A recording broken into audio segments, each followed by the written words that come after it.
Veja no ICL Notícias, segunda edição.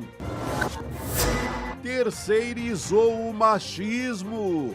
Depois de negar isolamento, Flávio Bolsonaro diz que não conseguiu vice-mulher por falta de apoio do Centrão. Além de tudo, caloteiro. Eduardo Bolsonaro não paga a dívida do banco e apartamento dele em Botafogo vai a leilão. Cadê o dinheiro do povo? Flávio Dino aciona a PF após TCU apontar irregularidades em quase 200 milhões de reais em emendas PIX. O ICL Notícias, segunda edição, está no ar.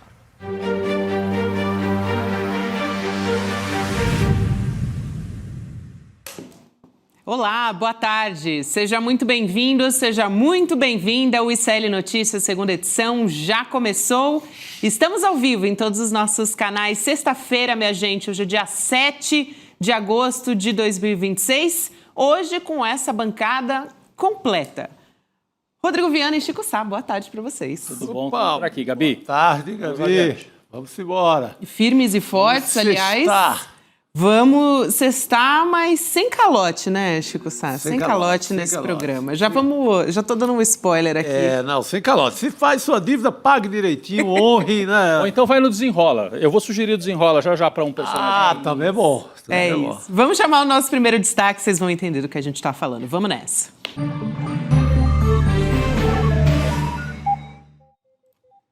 Bom, meu destaque dessa sexta-feira. Além de traidor da pátria, Eduardo Bolsonaro entra para o rol dos caloteiros oficiais do Brasil. O filho 03 do ex-presidente e presidiário Jair Bolsonaro teve o imóvel no bairro de Botafogo, na Avenida Pasteur, né? O imóvel levado a leilão. É uma situação que para muita gente é bastante triste. Eu não comemoro que ninguém que tenha um ou dois imóveis, às vezes é o único imóvel da família, né? Às vezes não consegue pagar por uma situação dramática, mas não é o caso aqui, gente. Aqui nós estamos falando do Eduardo Bolsonaro. A família Bolsonaro tem 51 imóveis que foram comprados no todo ou em parte com dinheiro vivo. E esse é um deles. Nesse prédio aí, Gabi e Chico, lá em Botafogo, bairro na Zona Sul do Rio, fica o imóvel de 101 metros quadrados, apenas um quarto, imóvel espaçoso e tal. Não sabemos se estava alugado, se o Eduardo emprestava para algum amigo lá de Rio das Pedras, da turma deles lá. Mas, de qualquer maneira, a Caixa teve que retomar o imóvel. O Eduardo pagou por este imóvel cerca de R$1 milhão em 2017 ou 2020. Depois eu checo aqui a data. Mas pagou R$1 milhão. 100 mil em dinheiro vivo. Está na escritura, inclusive. Em dinheiro vivo. E o restante depois foi para financiamento da Caixa Econômica. Acontece que ele não pagou. Secou a fonte, Chico. Porque essa semana a Juliana da Alpiva contou aqui pra gente no ICL que o Eduardo Bolsonaro tinha um cofre lá no gabinete dele na Câmara dos Deputados. E, segundo uma testemunha entrevistada, que mostrou o rosto aqui no ICL, o Eduardo Bolsonaro recolhia dinheiro dos funcionários, botava nesse cofre, e um belo dia chegou lá, Gabi, pegou o dinheiro e disse que ia usar para comprar um imóvel. E provavelmente era esse imóvel aí de Botafogo. Então ele usou dinheiro do cofre para comprar para dar entrada no imóvel de Botafogo, só que a fonte secou. Não tem mais dinheiro do cofre, dinheiro vivo da rachadinha. Aí ele não está conseguindo pagar as prestações. Sem dinheiro do cofre, sem dinheiro do Vorcaro e do Dark Horse, ele ficou inadimplente. Por isso que eu sugiro, Eduardo Bolsonaro, será que dá tempo de entrar ainda no programa Desenrola? Desenrola aí, Eduardo Bolsonaro. Ele que já perdeu o mandato de deputado federal por faltas, o cargo na Polícia Federal de escrivão porque não aparecia para trabalhar e agora perdeu o apartamento porque deixou de pagar. Uma família que se diz antissistema, malandra, que comprou imóveis, montou praticamente uma imobiliária, só que agora a imobiliária começa a enfrentar problemas porque a fonte secou. Sem gabinete para gerar rachadinha, parece que não tem dinheiro para pagar o financiamento, Gabi. Olha, Rodrigo, Chico, eu vou rodar o assunto aqui na mesa, mas antes eu quero perguntar para a nossa audiência, já jogar a enquete para você votar. Já tem muita gente comentando a respeito desse assunto, mas eu quero saber a sua opinião. A enquete é: por que Eduardo Bolsonaro deu calote? Porque ele só paga em dinheiro vivo? Acabou a ajuda do Vorcaro, do Daniel Vorcaro, dono do Banco Master, ou tem muitos imóveis, não quer esse? Chico Sá, olha, fato é que já muitos imóveis do clã Bolsonaro foram pagos ou em dinheiro vivo, uma boa parte, ou, enfim, uma grande quantidade em dinheiro vivo. Então, o histórico tem, né? Olha, eu acho que ele teve alguma dificuldade operacional de executar esse pagamento, para não deixar algum rastro. Todo o dinheiro que ele tem em mãos pode ser do fundo do Dark Horse, do filme, do Vorcaro, e qualquer saída, mesmo que de uma prestação suave, complica a sua vida financeira e facilita a vida da polícia e a vida do COAF. Ou seja, daria para ver o rastro do dinheiro. Eu acho que ele deixaria ali, não é, um rastro mais óbvio do dinheiro. Portanto, se ele se mexesse para um lado ou para o outro, ele deixaria uma bela de uma pista para o COAF, para a Polícia Federal, para a Receita Federal. Eu creio que ele ficou impossibilitado. Castigo para rachador. Ele fez tanta patifaria que ele esgotou o repertório de possibilidade de pagamento. E não tem mais o Queiroz ao seu lado para fazer o que fazia na rachadinha do Flávio Bolsonaro. Eu acho que foi impossibilidade técnica, sob pena de deixar um rastro. Perfeito, eu não tinha pensado por esse aspecto. Quer dizer, dinheiro certamente ele tem, até porque está vivendo bem lá nos Estados Unidos. O problema é pegar esse dinheiro que está lá, a gente sabe-se lá como, né, Chico, que está movendo, e transferir esse dinheiro aqui para o Brasil, ia deixar, a não ser que alguém trouxesse numa mala também, né? O que seria bastante complicado a essa altura, com todo mundo de olho, né, Gabi? É isso, Rodrigo. Você falou do imóvel dos Estados Unidos, né? Um imóvel que teve uma reportagem do Intercept Brasil revelando que o Eduardo Bolsonaro mora numa mansão avaliada em 6 milhões de reais. Então, quem mora numa mansão de 6 milhões não teria dificuldade para pagar um financiamento de um apartamento de 1 milhão, mas ficou devendo, de qualquer maneira. É estranha demais essa história, hein, Gabi? É muito estranho. Olha, o Douglas Rocha aqui, desculpa, Gabi. No nosso chat? No chat, ele fala uma coisa interessante. Pode ser uma estratégia do Eduardo para mostrar que está sem grana. Tem sido acusado. E já que esse milhãozinho, esse AP não vale...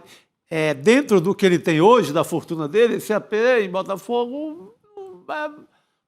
o cara tem mansão no Texas, o cara está bem.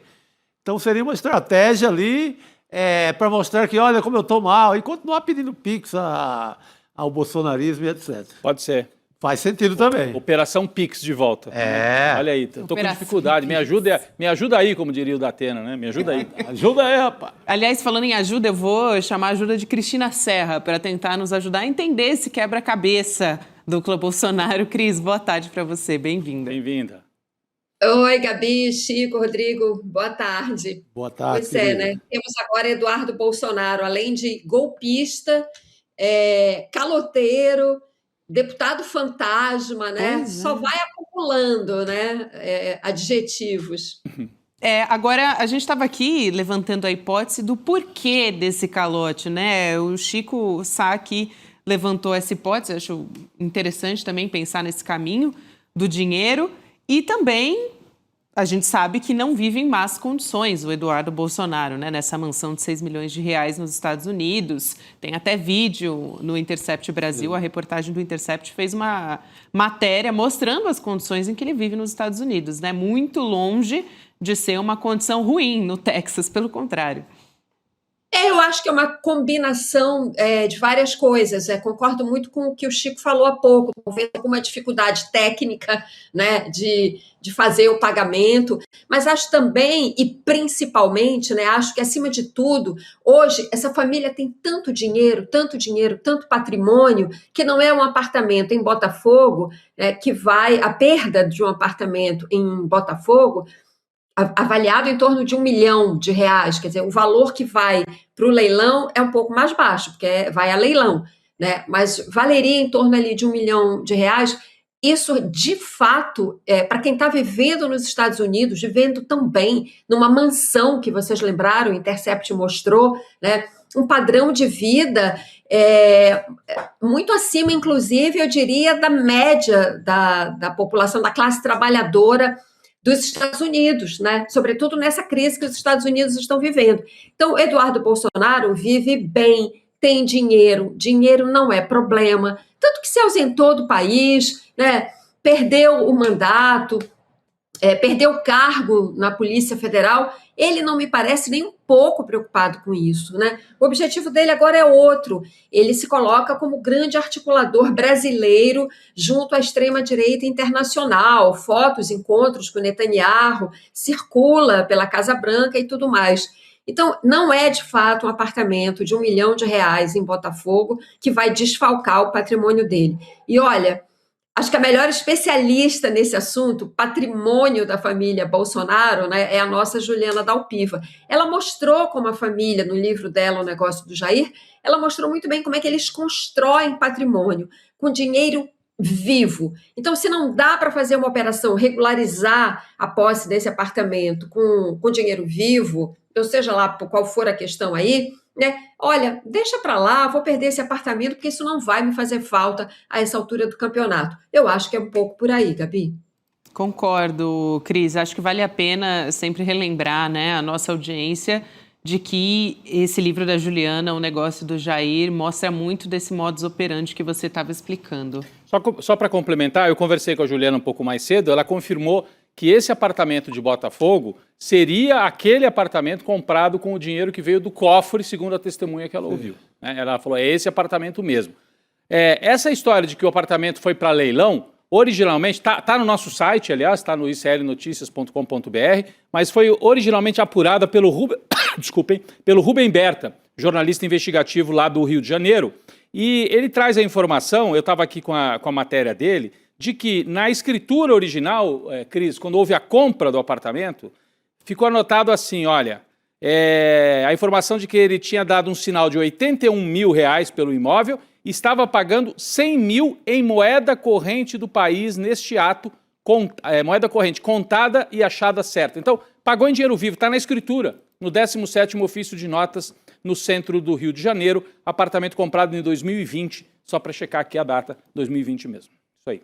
É isso, importante essa informação que você traz aqui também, Rodrigo. A gente vai continuar falando sobre família Bolsonaro, mas especificamente sobre o Flávio Bolsonaro agora, né? Mudando um pouco de assunto aqui para falar do candidato à presidência do bolsonarismo. Ele fez uma transmissão online semanal, né? Tem feito uma transmissão online e nessa última quinta-feira, mais conhecido como ontem, ele disse que ele tentou ter uma candidata a vice-mulher, mas que em cima da hora ele acabou sendo pressionado pelos caciques do partido, né? No caso, as lideranças, e foi pressionado a aceitar o nome do Alfredo Gaspar. Isso, segundo ele, só contraria uma fala anteriormente do Valdemar Costa Neto, que é o presidente do Partido Liberal, né? Na quarta-feira, um dia antes só, o Valdemar Costa Neto disse que o Gaspar já estava escolhido há 6 meses, gente. Então, se o Valdemar Costa Neto, aliás, ele costuma desmentir o Flávio Bolsonaro, né? Dessa vez foi o contrário, foi o Flávio que disse que foi em cima da hora.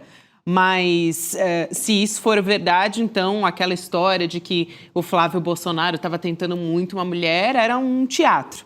Agora, tem uma repercussão bastante negativa a partir do anúncio do Alfredo Gaspar como vice na chapa.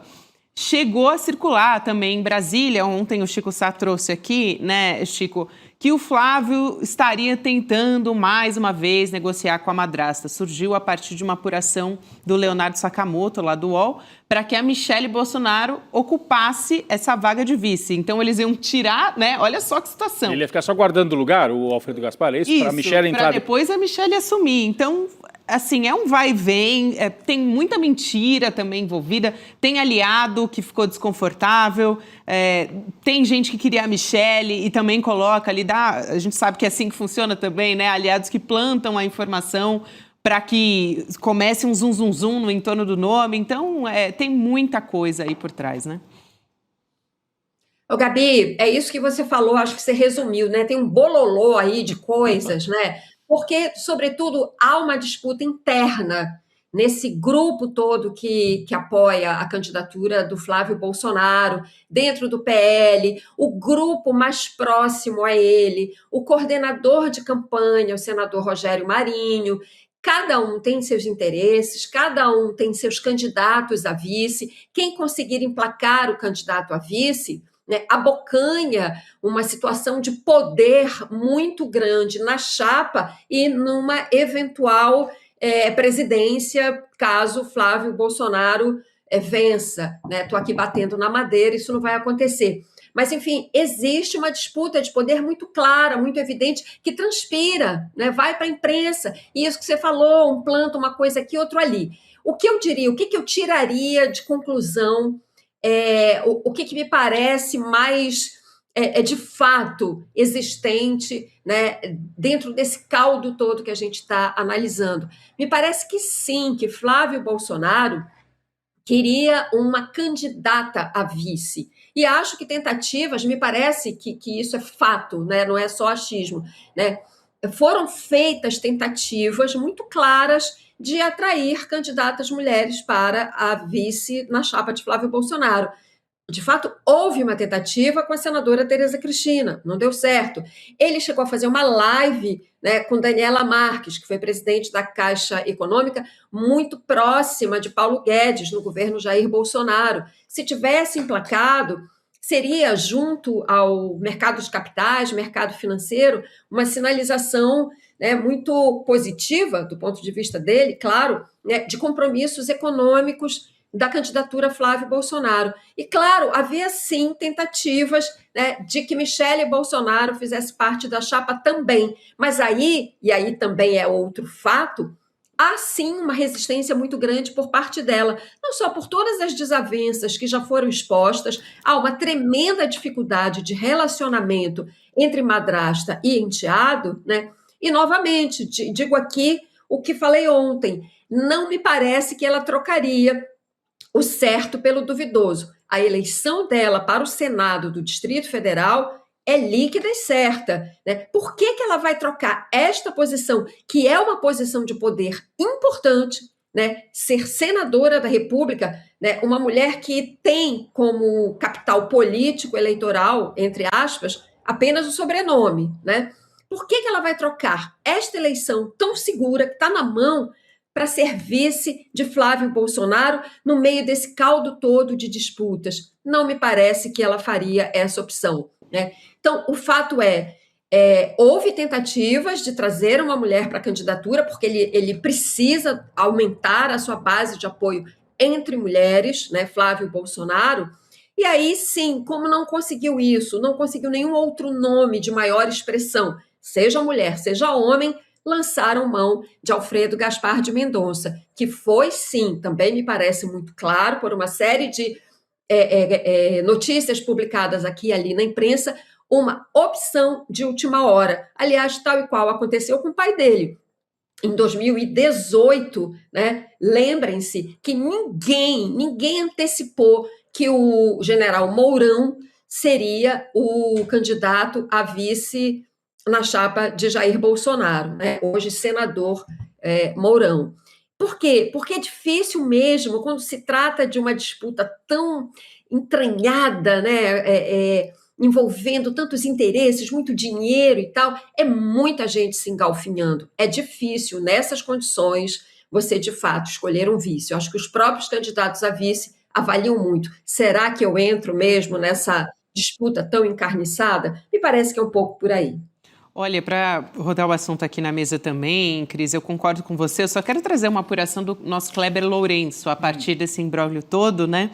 O Kleber publicou lá no nosso site que as lideranças do Partido Liberal descartaram a Michele como plano B para substituir o Flávio Bolsonaro. Então, o Sócrates Cavalcante e o Cabo Gilberto, então, em on, negaram ao ICL Notícias a possibilidade da ex-primeira-dama assumir a vice.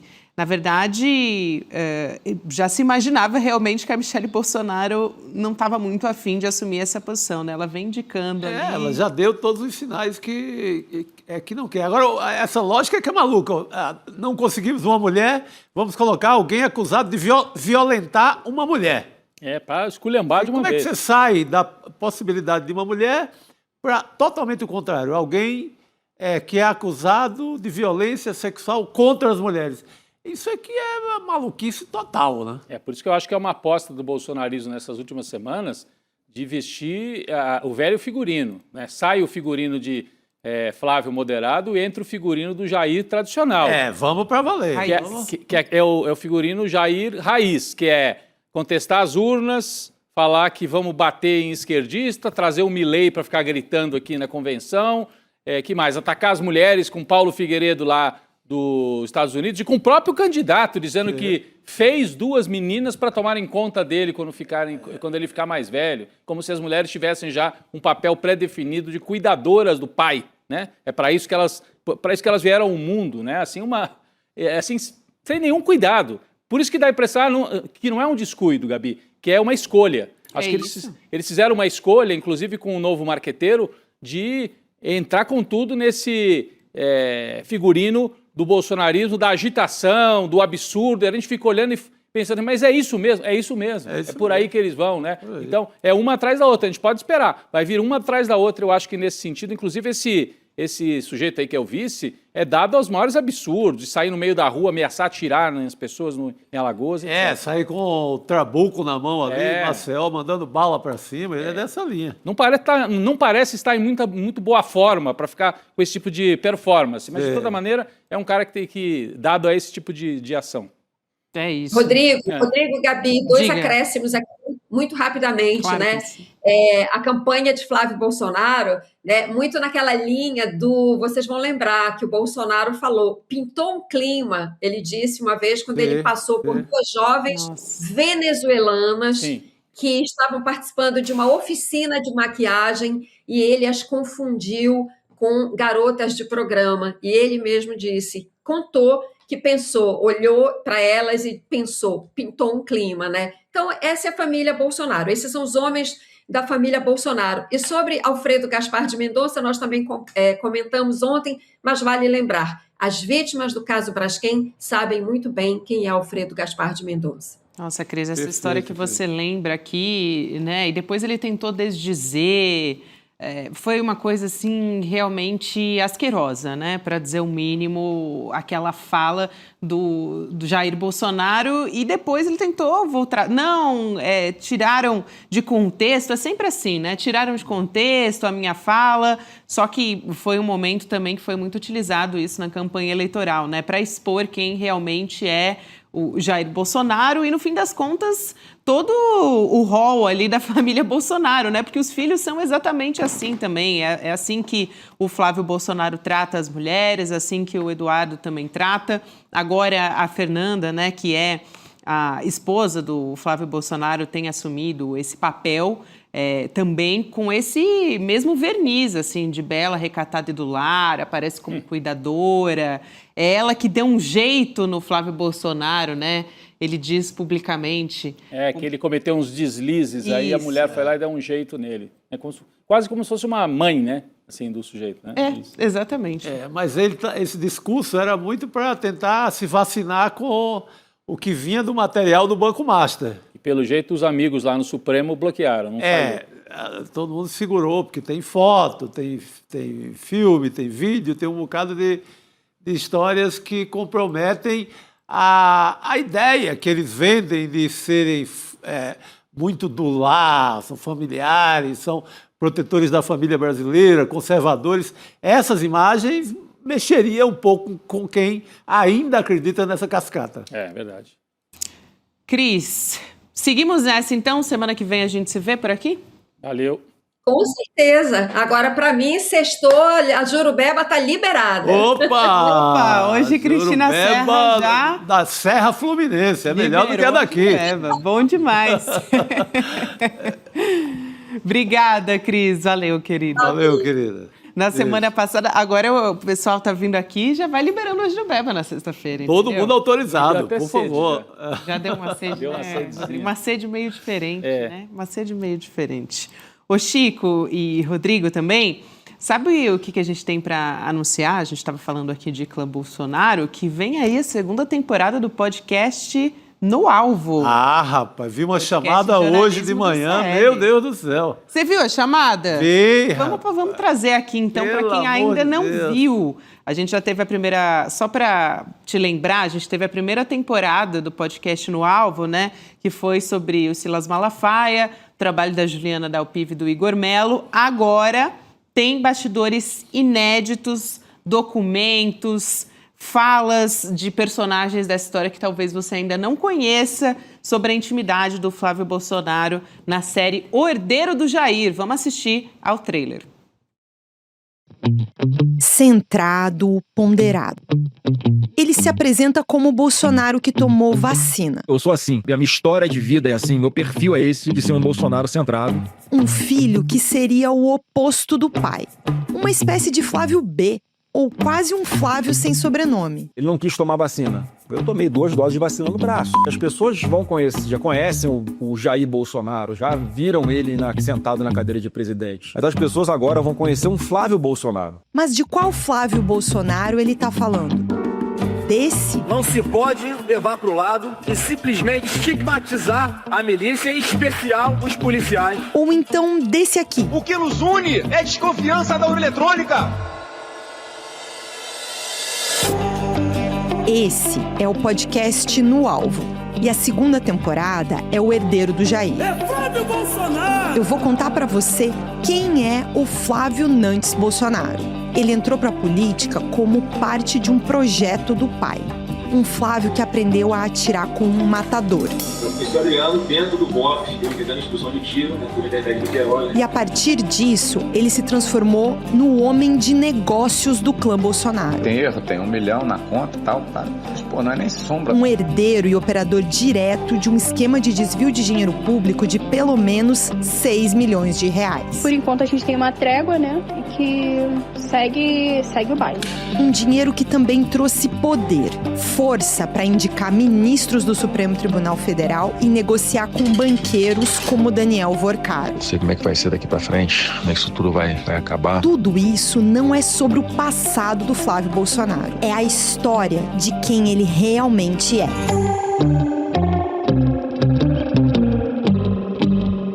Quem é que tem medo da verdade? Olha, você já anotou na sua agenda? Porque tá imperdível. 10 de agosto, ou seja, na próxima segunda-feira, já agora, segunda-feira agora, meio-dia, 12 horas em ponto, a gente vai lançar o primeiro episódio gratuitamente. Caramba, quem tiver inscrito recebe roteiro. Quem é assinante da série recebe antecipado. Roteiro de uma amiga minha, não é isso? É? Uma amiga sua? Vai falar de Varela, né? Varela. Parece que eu participei desse Varela. projeto aí, então eu posso dizer, assim, que realmente tá imperdível, assim. Agora, a primeira coisa, a narração da Juliana muito, muito boa, assim, né? Assim, vai dando a dimensão do que a gente tem aí pela frente. E esta cena do Flávio Bolsonaro no plenário da Alerj, né? Da Assembleia do Rio, eu já tinha visto transcrição desta fala. Até mostrei uma vez aqui no telão, aqui do ICL, mas eu não tinha visto o vídeo ainda. Ele, de viva voz, fazendo a defesa da milícia. Sim. É algo realmente, é um documento para ficar aí, né? Juliana Dalpiva, né? Juliana Excelente. Dalpiva, selo Juliana Dalpiva Apurações. Qualidade e apuração. Que acompanha essa história, investiga essa história há muitos anos. Então, um trabalho realmente de muitos anos que vocês vão conferir para entender qual é a biografia do Flávio Bolsonaro. E a edição parece muito bem feita, pelo que eu vi ali. Cristiano Botafogo. Excelente, com Selo ritmo. Cristiano. Só esse comecinho. A turma do Medo e Delírio. Medo e Delírio. Por isso que tem a marca deles, Flávio Bolsonaro. Gostou, né? Medo e Delírio na milícia do Rio de Janeiro. Marca do Botafogo aí. É isso. Então, assim, para quem já leu o livro, por exemplo, o negócio do Jair, ou acompanha o trabalho da Juliana Dalpiva há anos, eu posso garantir que tem elementos, tem áudios, depoimentos novos que você nunca ouviu. Então, você vai ouvir agora pela primeira vez. Vai em icl.com.br/podcast, entra no grupo exclusivo do WhatsApp, porque vai ter uma super estreia agora nessa segunda-feira, e aí você recebe o acesso totalmente gratuito. Vale muito a pena acompanhar, pessoal. Um trabalho que está bem feito. É isso aí. Seguimos a canção da Então sexta. vamos nessa que a gente tem notícias, últimas informações aqui no nosso N2.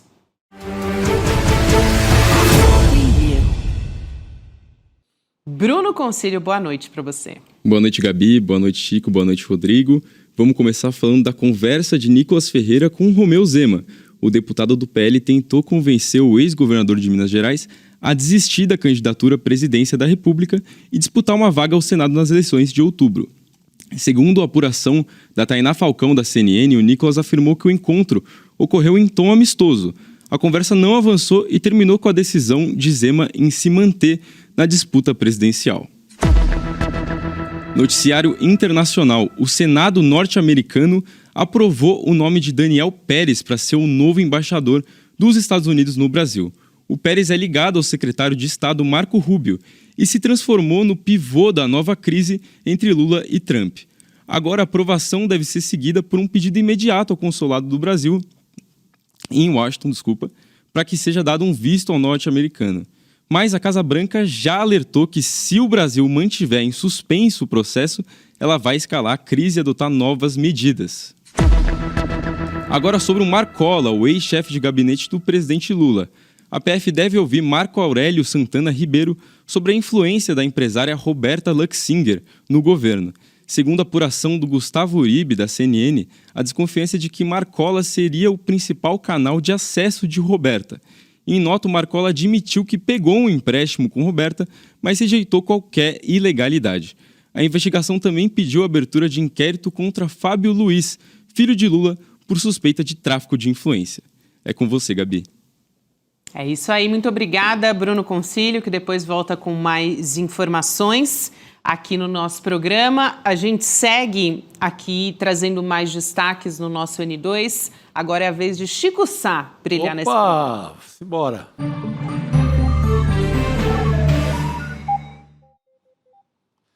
Olha, numa cerimônia ontem no Palácio do Planalto, a primeira-dama Janja da Silva, no momento lá comovida, emocionada, pediu, né, que a rede Discord, uma rede social chamada Discord, é uma rede que tem origem aí no mundo dos games, dos jogadores de games avançados que usam essa plataforma, usam essa rede para jogar online. A Janja dá um depoimento emocionado, até ali lacrimeja e pede, ela fala em direção ali ao Lula, mas também em direção ao ministro da Justiça, pedindo o cancelamento dessa rede no Brasil.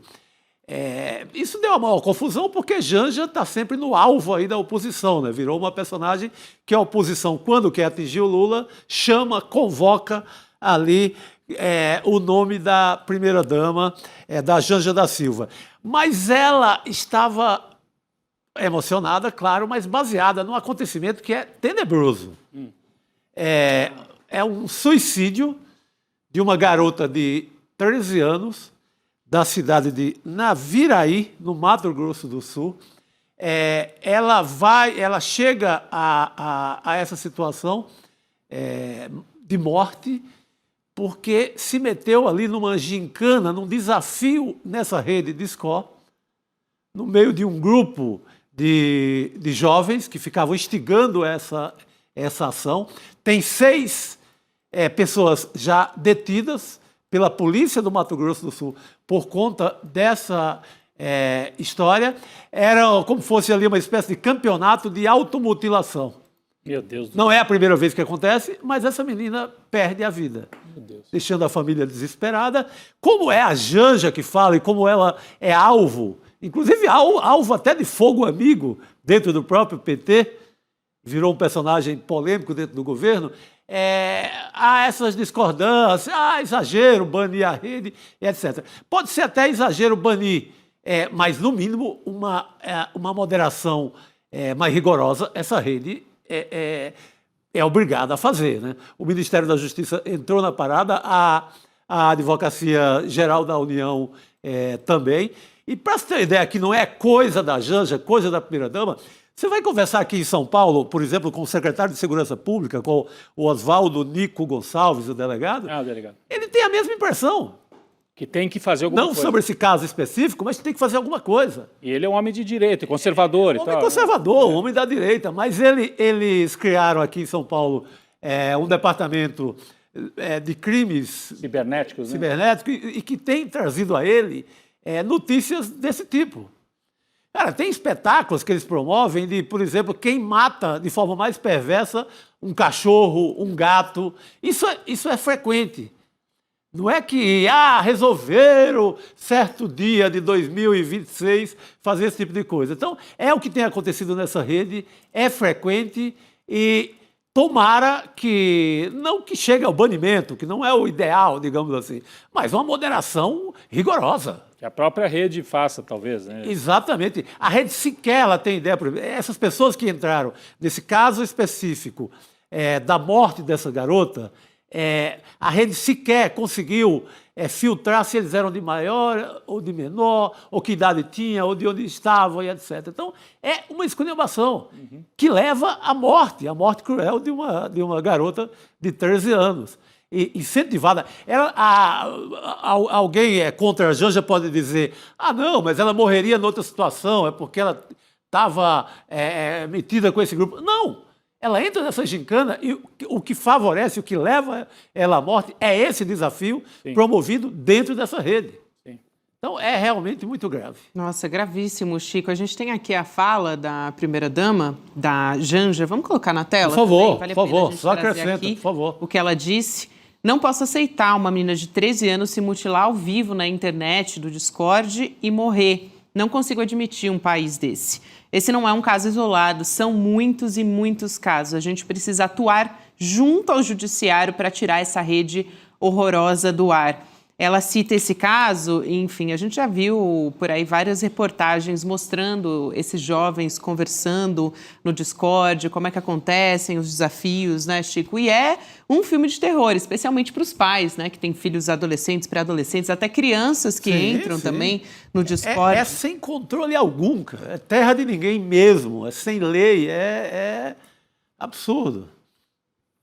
Eu vou chamar o professor Castro Rocha nessa noite de sexta-feira para conversar sobre um outro patrimônio. O Castro Rocha está chegando aqui. Boa noite, professor. Bem-vindo. Boa noite. Boa noite, Gabi. Boa noite, Chico. Boa noite, Rodrigo. Boa noite para a audiência. Bem na hora que ele ia tomar o café ali, o chá. Não sei o que ele ia tomar, o que tem nessa canequinha. A garganta. Café. O chá das 6. É o chá. Acho que Copacabana. Deu até uma indigestão, né, professor Castro Rocha? Já chegou ouvindo falar nessa história do Discord, essa né? História terrível. É uma história que deixa a gente consternado de assistir isso acontecendo, né? E precisa de uma regulamentação urgente. Mas pequeno, Gabi, como eu, Chico, pois preocupante. Exatamente. Não é, Chico? Exatamente. Professor, o assunto que a gente vai trazer aqui para conversar nesse N2 é sobre o patrimônio do governador de Santa Catarina, o Jorginho Melo, do Partido Liberal, partido do Flávio Bolsonaro, cresceu 155% em 12 anos. O governador declarou ter R$ 2.818.000 em bens ao Tribunal Superior Eleitoral. Esse crescimento ele foi impulsionado, vamos prestar atenção nisso, por uma holding familiar em que o Jorginho mantém sociedade com os filhos, Felipe e Bruno Melo, que são duas peças influentes do governo do Jorginho. Então, tem esse assunto, né, que é muito importante, que a gente vai discutir aqui com o professor, né, sobre essa questão de como é que cresce, né, tão rapidamente. É um estudo de caso que a gente tem que fazer de alguns personagens, né, alguns políticos, assim, são casos de que viram empresários de sucesso também, né? Agora, tem outros candidatos também, aqui a gente tem um exemplo na esquerda, que estão chamando a atenção pelo contrário. A deputada Érica Hilton, por exemplo, ela declarou um patrimônio 20% menor do que na eleição passada. Ela informou ao TSE ter pouco menos de R$16 mil em patrimônio, mesmo recebendo mais de R$46 mil de salário como deputada. Eu falei na eleição passada, então, obviamente, vocês estão entendendo aqui que eu estou falando de 2022, né, na última eleição. Professor. Gabi, você sabe, eu estava escutando a matéria terrível relativa ao Discord. Você sabe que há um elo secreto entre as duas matérias, que não é óbvio, e que eu acho que nós demoramos muito tempo para começar a entender. Aliás, será o tema da aula que eu vou dar aí com vocês, ao vivo do ICL, no dia 13 de agosto, às 20 horas, com o Eduardo Moreira. O eixo secreto, Gabi, é que a extrema-direita, nós nos preocupamos muito do ponto de vista ideológico. Jorginho, em São Paulo, a vereadora Zoe Martins triplicou em 2 anos o seu patrimônio. O Flávio Bolsonaro seria o verdadeiro estudo de caso do que eu direi agora. A extrema-direita, na verdade, é uma máquina sem trégua de monetização de todas as esferas do cotidiano e da atividade política.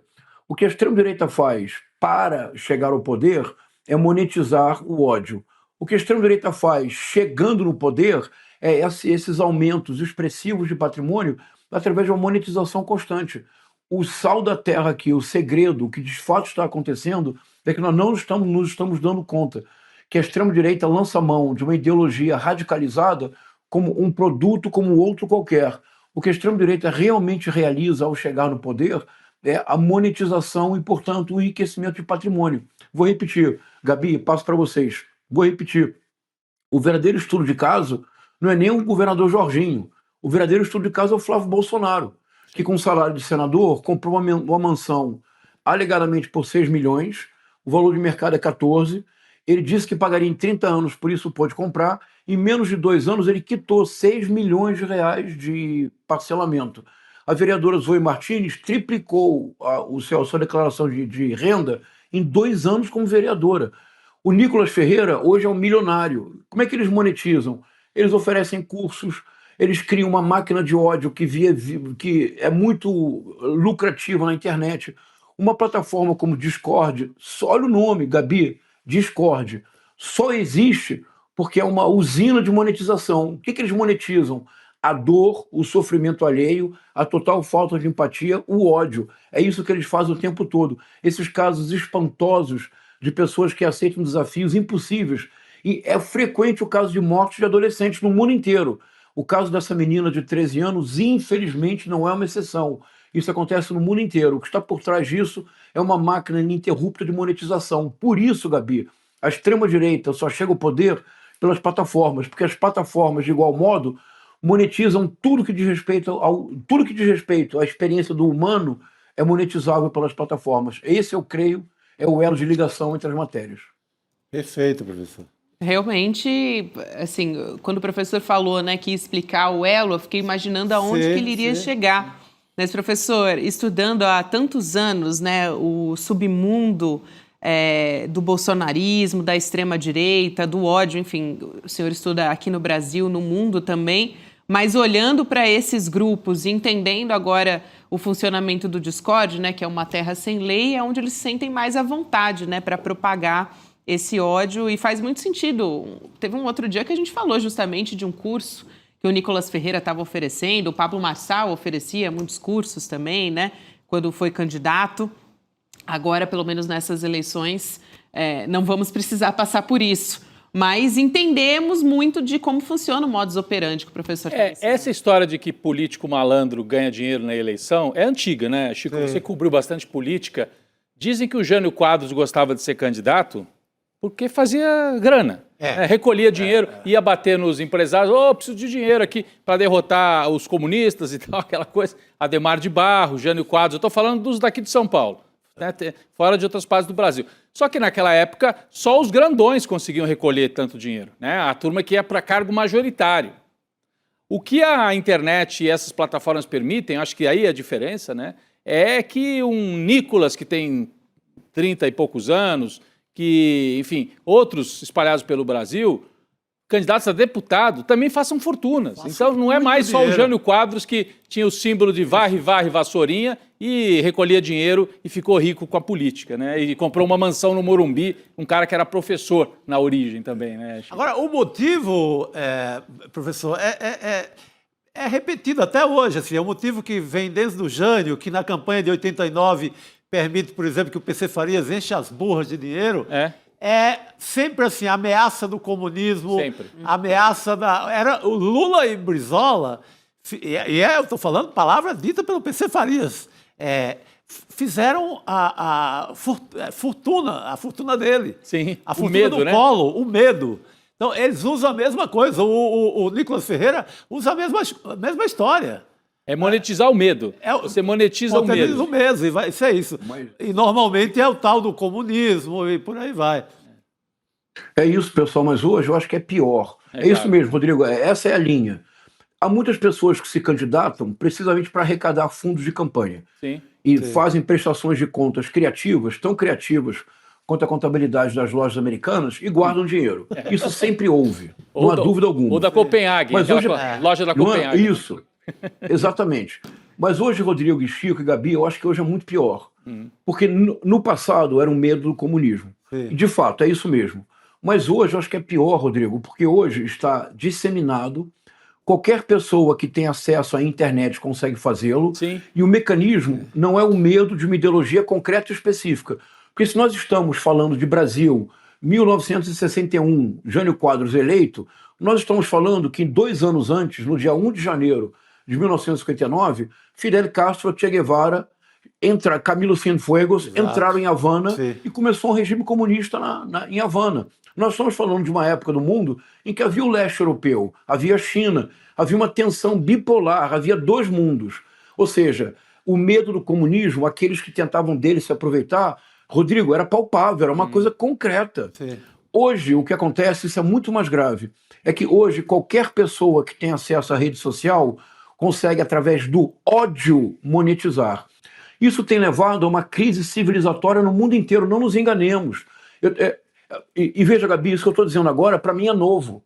Eu escrevi 3 livros sobre o assunto. Só no último livro, porque eu lanço em São Paulo na quarta-feira, que eu consegui compreender o X da questão. Eu escrevi 2 livros e eu estava achando que a questão central era ideológica. Todos nós, Rodrigo e Chico, acreditávamos que era uma questão de pura ideologia. Não é. O que acontece é que nós passamos por uma crise civilizatória, um vício em dopamina barata que tem um combustível. O combustível é o ódio, é o ressentimento, é a inveja, são os afetos tristes. E nós temos hoje isso levado a proporções planetárias. Você quer ver uma coisa, Gabi? Você vai debater, você vai num desses programas de debate, desses podcasts, e você vai debater com alguém da extrema-direita. É inevitável que no minuto 15 do programa ele comece a xingar você, bata na mesa, se levante, ameaça bater em você e vai embora. Por que ele faz isso? Ele faz um corte. O que ele consegue com esse corte? Com esse corte ele consegue aumentar as visualizações. O que isso traz? Monetização. Então nós estamos enfrentando hoje a extrema-direita que compreendeu que há uma máquina de monetização com muito dinheiro a ser feito através do ódio. O único exemplo, porque eu sei que nós temos menos tempo agora, o único exemplo, Gabi, novembro de 2020, Donald Trump perde as eleições. Inicia uma campanha de arrecadação de fundos em novembro de 2020 com a alegação de que ele precisa de recursos para contestar o resultado eleitoral. A revista Forbes, no dia 1 de janeiro, fez um cálculo de quanto Donald Trump arrecadou em 60 dias. Você tem ideia, Chico? Quanto? 200. Vocês estão sentados, é bom. 250 milhões de dólares, Gabi. Em 60 dias, não existe empresa normal que consiga ter um faturamento líquido em 60 dias de 250 milhões de dólares. Percebe, Rodrigo, qual é a dimensão? Mais um exemplo só isso, então isso é ótimo. Dezembro do ano passado, Fernanda Torres faz um anúncio. Não entre no ano novo com o pé direito, entre com os 2 pés, sem pé nenhum, como você quiser. Um anúncio que propunha liberdade. Interpretação da extrema-direita. Não entre com o pé direito porque é contra Bolsonaro. O que eles fizeram? Uma campanha absolutamente irracional contra uma marca de sandálias.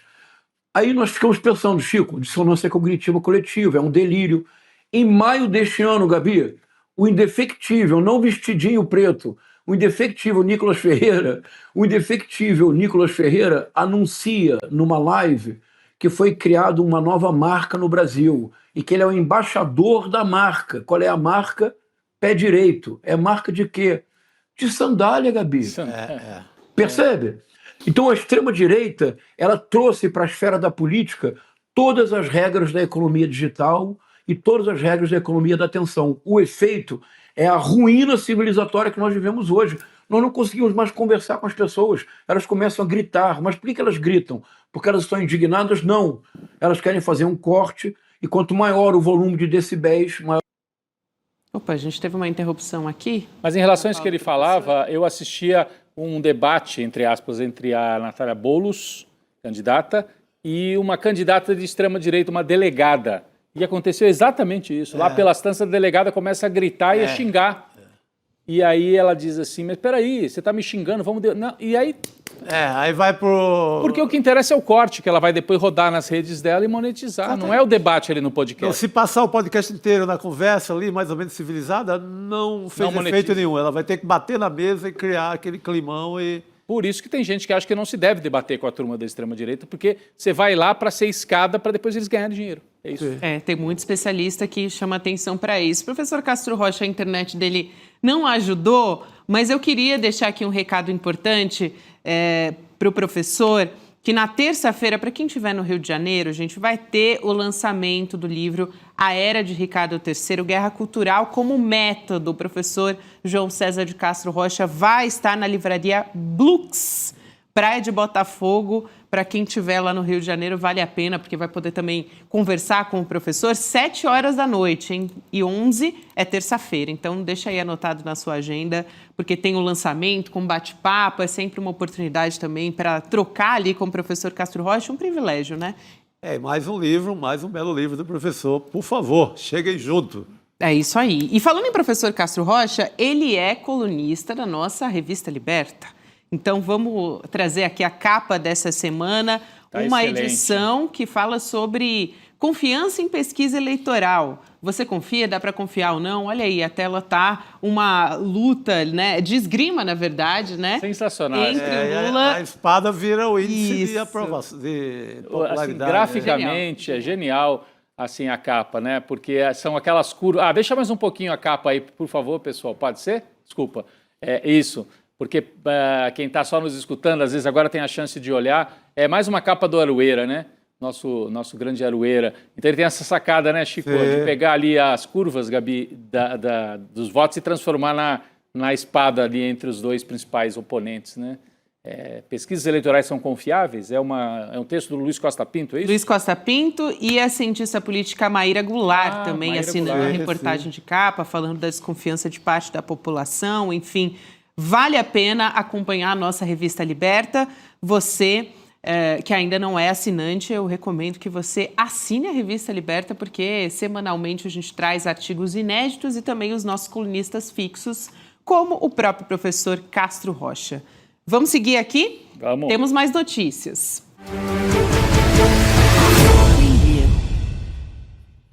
Bruno Concílio de volta. Gabi, vamos começar falando das emendas PIX. Hoje, o ministro Flávio Dino, do STF, acionou a PF depois do Tribunal de Contas da União encontrar irregularidades na aplicação de 198 milhões de reais em emendas PIX. O levantamento encontrou perda de rastreabilidade do dinheiro público, licitações forjadas e pagamentos sem comprovação e superfaturamento. Para o ministro do STF, os novos resultados mostram que, apesar das mudanças feitas nos últimos anos, a execução das emendas PIX ainda estão em um estado inconstitucional. Agora a gente vai falar do STF e o do 8 de janeiro. O plenário do Supremo impôs uma derrota ao ministro Alexandre de Moraes. A maioria da corte votou para abrir uma brecha para que réus dos atos golpistas possam descontar das penas o período em que foram submetidos a medidas cautelares. Entre as medidas estão o uso de tornozeleira eletrônica e o recolhimento noturno. Já a ação analisada é de Simone Macedo, presa em 9 de janeiro de 2023 no acampamento montado em frente ao quartel-general do Exército em Brasília. A Simone ela foi condenada a 1 ano de reclusão em regime inicial aberto por associação criminosa e incitação ao crime. Agora, Gabi, eu tenho uma pergunta para vocês, né? Se está liberada a jurubeba. Tá liberado. Calma, garoto! Só pensa naquilo. Que a gente ainda não chegou ao final desse garoto! Se bem que hoje eu tô pensando em liberar o licor de cambuci. Então vai pensando. Uma das matérias mais lindas do nosso portal essa semana são os benefícios do cambuci, daquela frutinha nacional maravilhosa. Porque não tem nada melhor em matéria de anti-envelhecimento, bom para o coração, uma beleza. Então, assim como a jurubeba também faz muito bem à saúde, não propriamente a bebida, a jurubeba que eu recomendo, mas a jurubeba, a frutinha faz muito bem ao fígado e etc. Muito bom. A gente tem mais um destaque, ainda este programa não acabou. Fica aí.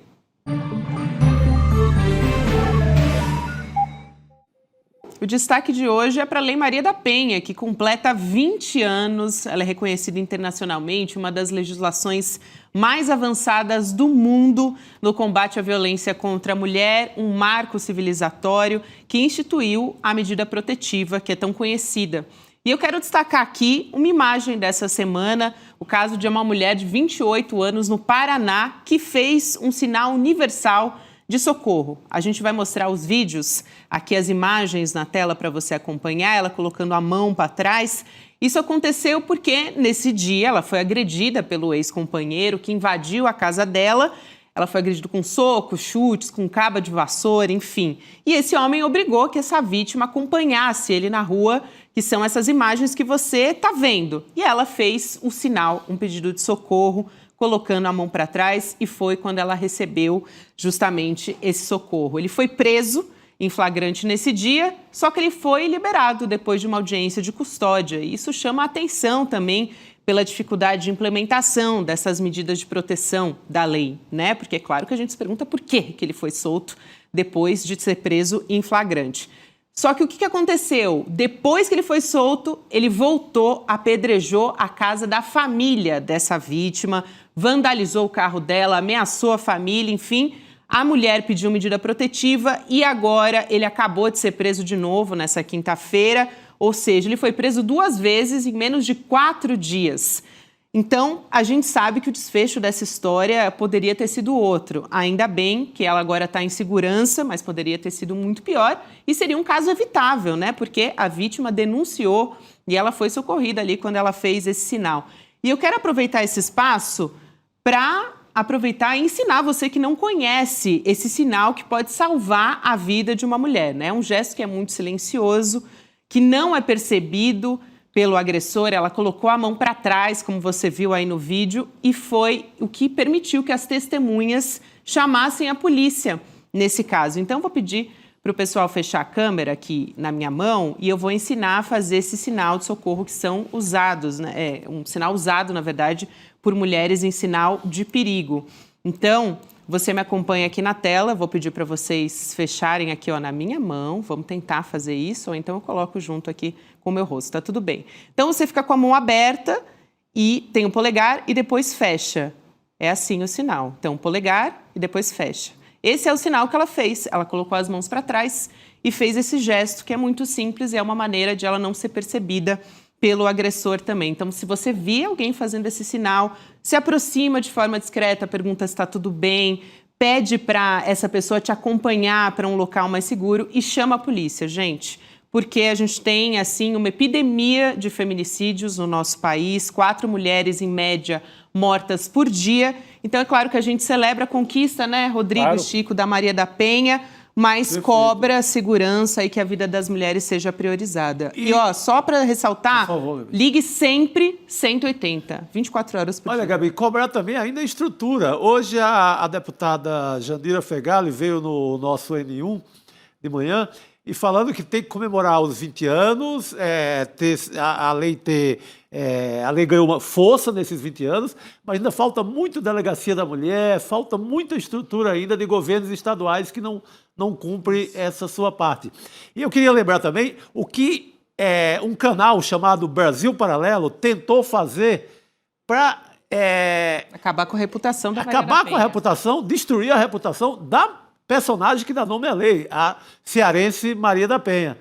Eles gastaram, o professor falou como a extrema-direita monetiza, o que eles gastaram de grana, eles fizeram campanhas e campanhas para tentar acabar com a reputação da Maria da Penha e, em consequência, da própria lei. Tentaram de tudo, mas não vingou, ainda bem. Muito importante essa sua fala, Chico. A gente chegou aqui ao final. Eu quero lembrar a você que votou que a gente tem o resultado da nossa enquete, porque Eduardo Bolsonaro deu calote, 43% disseram acabou a ajuda do Vorcário. Por isso que o Eduardo Bolsonaro deu calote e agora o apartamento dele vai a leilão, que está marcado aí para o dia 20 de agosto, se você tiver interesse. Apartamento feio também, Será né? que vem com um cofre de dinheiro dentro? Não sabemos. Quem sabe? Aí eu acho que eu vou lá pro leilão do Botafogo. Então, liberada hoje. A Jurubeba está liberada. A Jurubeba com um pouco de reflexão. A Jurubeba reflexiva. Reflexão. É isso aí, gente. Boa sexta-feira para vocês. Juízo, mas nem tanto. Até a semana que vem. Até. O Flávio entrou para a política como um projeto do pai dele. E por isso se tornou o homem de negócios do clã Bolsonaro. E essa história levou o Ministério Público do Rio de Janeiro a denunciar ele por um desvio de dinheiro público de pelo menos 6 milhões de reais. Eu sou Juliana Dalpiva e apresento para você O Herdeiro do Jair, a segunda temporada do podcast investigativo do ICL, No Alvo. O primeiro episódio estreia no dia 10 de agosto.